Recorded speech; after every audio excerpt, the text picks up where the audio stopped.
Il a été un des stagiaires les plus en vue de cette saison avec Axel Zin et il a rapidement apporté quelque chose à son équipe. Stan Van Trick va passer un cap et signe pour 2 saisons chez la meilleure équipe en 2021. De Koenigs Quick-Step a souvent le nez creux pour aller chercher les jeunes talents, les coureurs à très bon potentiel, voire bon potentiel, et Stan Van Trick ne devrait pas déroger à la règle. Premier belge depuis 2019 a signé chez De Koenigs Quick-Step et les belges qui étaient alors Berl van der Berg, Stijn Wastels et Maury van Sevenand. Que peut-on espérer de Stan Van Trick chez De Koenigs Quick-Step? En quel rôle, avec quel profil et quel potentiel? C'est ce que nous allons voir dans cette vidéo. Donc bonjour à tous et bienvenue sur la chaîne Cyclo-Vélo. Et afin de rester au courant de mes dernières vidéos, je vous propose de vous abonner, comme ça vous allez avoir accès à mes analyses et autres vidéos. N'hésitez pas non plus à mettre un pouce en l'air et à partager la vidéo et activer la cloche des notifications. Pour parler de Stan Van Trick, comme d'habitude ou presque, nous allons revenir sur sa carrière à travers ses saisons espoirs chez VL Technics Expertza en 2018, chez GM Recycling Team en 2019 et chez SEG Racing Academy en 2020 et 2021. On parlera aussi de son stage concluant chez De Koenigs Quick-Step avant d'aborder son profil et son potentiel. Ensuite, on verra comment il peut s'intégrer chez De Koenigs Quick-Step avant que je vous donne mon avis et qu'on conclue la vidéo. Commençons donc en 2018 pour sa première année espoir chez VL Technics Expertza. Il commence bien la saison en terminant 9e du Bustem Saint-Tron avant de continuer sa saison avec une 13e place à Hansegem. Il participe à la Vuelta a Pidosa avec une 6e place lors des étapes 2 et une 8e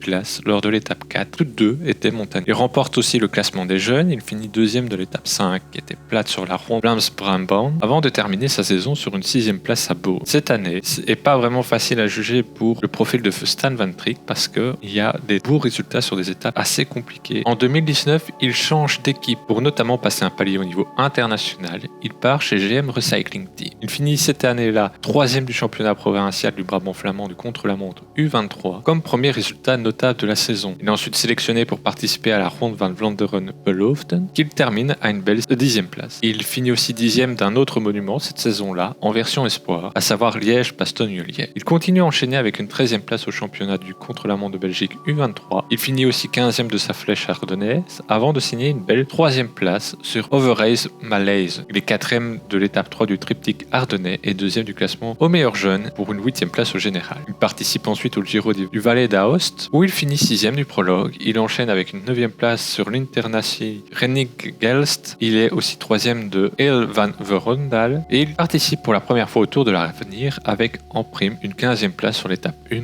ce même tour. Il finit 9e du Grand Prix Albert Fauville-Bollay avant sa 5e place lors de l'étape 1 de l'Olympias Tour. Et surtout, il gagne 2 étapes de ce même tour. Il finit aussi 7e de l'étape 3. C'est une excellente régularité qu'il nous propose cette année-là et ça lui permet notamment de finir 3e de l'Olympia Tour. En 2020, repéré par la SEG Racing Academy, il change une nouvelle fois d'équipe et il sait que ce changement peut être passerelle pour le monde professionnel. En effet, plusieurs grands noms du cyclisme sont passés par cette structure comme Jordi Meus, Fabio Jacobsen par exemple. Sur cette année marquée par la Covid, il gagne la classique de Vierzers-le-Temps et sur l'étape 3 de l'Ardenne Challenge, il récidive en remportant la victoire. Il prend aussi une 16e place lors du championnat de Belgique sur route U23. Il gagne une nouvelle fois le Grand Prix une nouvelle fois cette saison-là sur le Grand Prix de Kroos. Cette année-là, il passe encore un cap au niveau international avec une sélection sur la ronde de l'Isard et sur les championnats d'Europe sur route U23. On sent que malgré cette année chahutée, il prend petit à petit un profil plus clair avec une belle pointe de vitesse. En 2021, il continue chez SEG Racing Academy. Il commence sa saison au Samin, sa première course avec le monde professionnel. Il y finit 54e avant de partir pour Rhodes. Il y finit là-bas 3e du Grand Prix de Rhodes, puis 5e de l'étape 1 du Tour de Rhodes, 3e de l'étape 2 et 3. Il y finit alors comme le mettant le meilleur jeune et 3e au général. Il participe au circuit de Wallonie qu'il finit à la 5e place. Il finit aussi 7e du Ronde van Limburg avant de terminer à la 2e place de la Coppa del Pace. Il continue sa belle saison avec des places d'honneur en allant sur le Giro Ciclisto d'Italia U23 où il finit 9e de l'étape 1, 5e de l'étape 2, 11e de l'étape 3 et 10e de l'étape 10. Ensuite, il est 4e de Kemmel, 8e du championnat de Belgique du contre-la-montre U23, montrant sa progression dans l'exercice au niveau belge. Il est aussi sélectionné pour le Tour de l'Avenir avant de devenir stagiaire chez De Koenigs Quick-Step. Il finit 3e de l'étape 3, Tour de l'Avenir. En cours de saison, il reçoit l'opportunité de faire un stage chez De Koning Quick-Step, qui régulièrement promeut des jeunes. Chez De Koning, il se démarque rapidement en remportant ses premières victoires de la saison sur Omloop van Valkenswaard et la Gulleken course. Ensuite, il est vice-26e du championnat d'Europe sur route U23, avant d'être aligné sur l'Eurométropole Tour, qu'il finit à la 29e place. Il est aussi aligné sur le Munsterland Giro, qu'il finit à la 28e place, avant de finir sa saison chez De Koning sur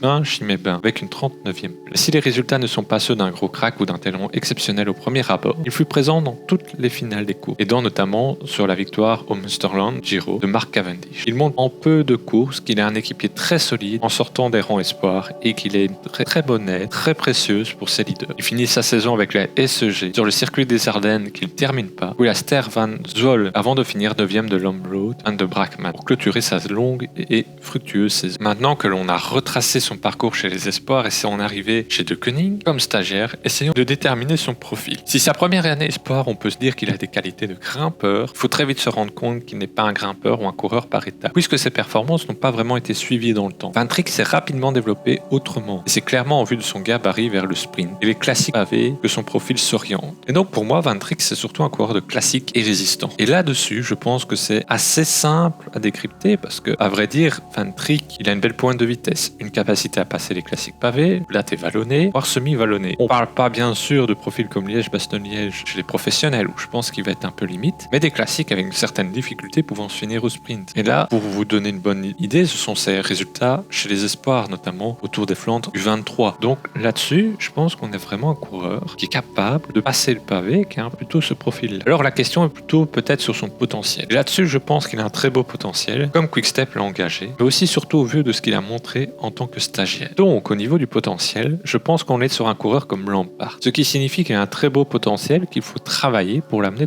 au top mondial. Et du fait de sa pointe de vitesse, je pense qu'il peut se développer comme un sprinter pour l'équipe. Est-ce qu'il sera sprinter numéro 3 voire 2 dans quelques années? Ça, c'est à voir. En tout cas, au niveau des classiques pavés, là, je ne doute absolument pas du fait qu'après une certaine période d'adaptation, en tant qu'équipier, il sera présent dans les meilleurs coureurs de la De Koning Quick-Step, soit en tant qu'équipier solide, soit en tant que semi-leader. Pour résumer, je pense qu'au-delà des résultats, il y a un réel potentiel presque caché par les études de Van Trick. Et sans ces études, on aurait peut-être pu voir un palmarès espoir plus important. C'est une vraie possibilité, ça. Mais en tout cas, je pense qu'avec ce qu'il a montré en très peu de temps chez De Koning Quick-Step en fin de saison, on tient là un coureur très résistant, capable de faire des belles choses dans leur monde professionnel. Donc maintenant que l'on a vu qu'on était face à un homme de classique avec une belle pointe de vitesse, avec un potentiel sûrement important, quelle serait donc sa place chez De Koning Quick-Step? En se basant sur un niveau similaire à celui qu'il avait lorsqu'il était stagiaire, on peut légitimement penser qu'en le développant comme équipier, en lui donnant petit à petit des libertés sur l'une ou l'autre course, comme sur la Gulleken course par exemple, alors en tant qu'équipier, il viendra sûrement remplacer des équipiers chez Quick-Step qui sont partis comme Ian Garrison et chez Arkebol. Avec peut-être un certain entraînement, on pourrait le voir prendre la place de Alvaro Hodge, mais on est encore peut-être un tout petit peu trop loin de ce niveau-là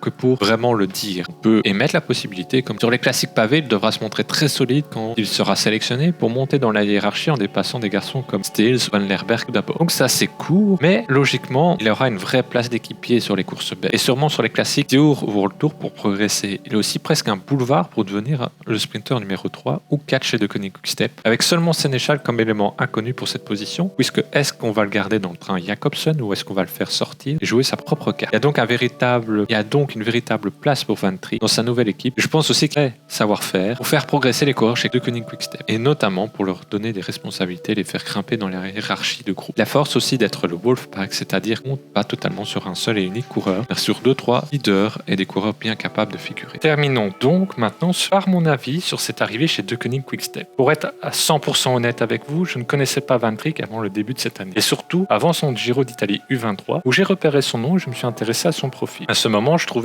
qu'il avait un petit potentiel sympathique qui allait sûrement matcher avec la Sport Vlaanderen par exemple. Et puis, m'intéressant petit à petit et de plus en plus à Van Trick, j'ai acquis la conviction qu'il y avait un réel bon potentiel derrière pour en faire un des coureurs les plus prometteurs en Belgique sur le sprint, mais aussi les classiques. Et donc, j'espérais vraiment voir Van Trick percer au plus haut sommet. Et je le sentais bien chez Intermarché dans un premier temps, ou De Koning après son stage, parce qu'avant son stage, j'avais du mal à le connaître, plutôt que Lotto Soudal par exemple, parce que l'équipe Lotto Soudal recrute plutôt dans son équipe U23 les jeunes talents. Dès lors, quand j'ai vu qu'il passerait stagiaire chez De Koning, comme j'ai un peu dit précédemment, j'ai directement pensé qu'il allait montrer de belles choses et qu'on pouvait, s'il le faisait, penser à un contrat professionnel. Finalement, j'ai eu raison, il signe chez De Koning Quick-Step, et donc je pense que les deux parties vont se retrouver et faire un bout de chemin ensemble, en tout cas, et sûrement avoir des résultats positifs pour le moyen et le long terme. Alors, que peut-on espérer de Van Trick dès l'année prochaine? C'est une bonne question, mais je pense qu'on peut espérer une victoire. Peut-être du coureur, mais surtout une évolution positive avec sûrement quelques top 10 et un travail d'équipier intéressant sur l'ensemble des courses. Je le vois bien aussi incorporer les trains de Jacobsen et ou Cavendish sur les semi-classiques et classiques belges, ce qui lui permettra de progresser en tant que sprinter, lanceur et homme de classique. Donc finalement, je suis assez positif sur ce transfert et j'espère que de ne pas me tromper avec ce transfert et arriver rapidement à quelque chose d'intéressant pour Van Trick, peut-être une victoire dès l'année prochaine. Pour conclure cette vidéo, on a pu voir que Van Trick représentait un chouette